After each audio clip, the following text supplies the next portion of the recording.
Every time you chat with an AI, two kinds of message are quietly shaping the answer.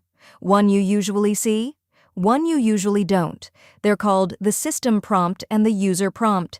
In the next few minutes, I'll make the difference crystal clear with two real examples. Here's the secret.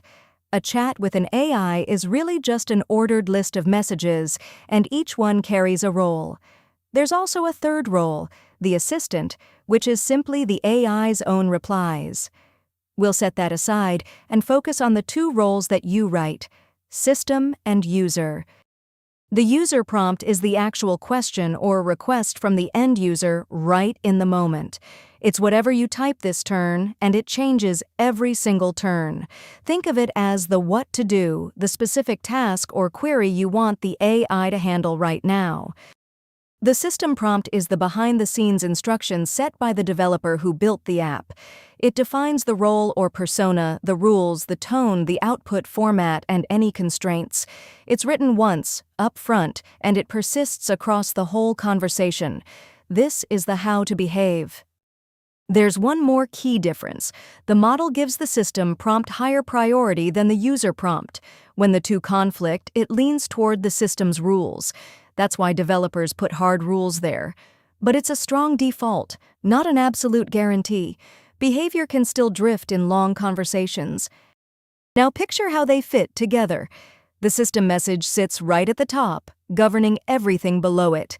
Then the user and assistant messages alternate beneath, back and forth. With every single reply, the model reads that system prompt as its governing instructions for how to respond. Here's an analogy that sticks. The system prompt is like a director briefing an actor before the scene. Here's your role, the rules, the tone. The user prompt is the specific line or request that comes in during the scene. The director sets the frame. The request drives the moment. Example 1. The system prompt says, "You are Aria, a friendly support agent for Acme Cloud. Only answer about Acme products. Keep replies under 3 sentences. Never reveal internal pricing." The user just asks, "How do I reset my password?" Aria replies friendly, short, on scope, even though the user never asked for any of that. The system prompt shaped it all. Example 2 shows the system prompt's real power. Same user prompt both times. Explain recursion in one short paragraph.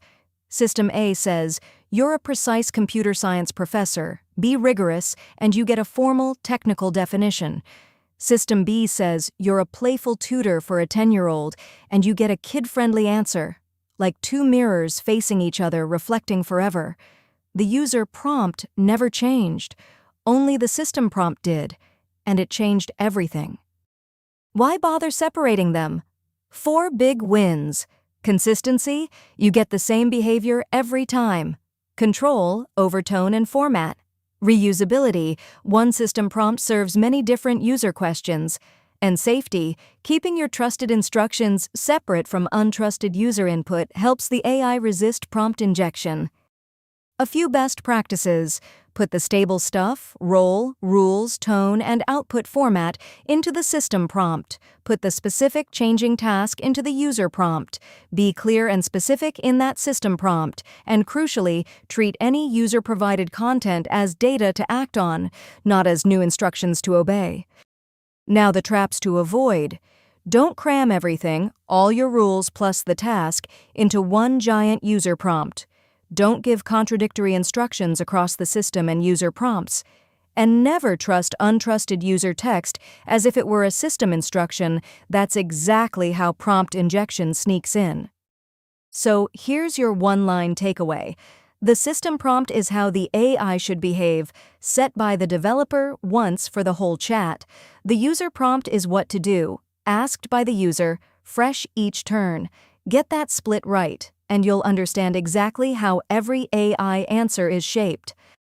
And that's the difference between a system prompt and a user prompt. If this helped it click for you, give it a like and subscribe for more clear, friendly explainers like this one. Thanks so much for watching, and I'll see you in the next video.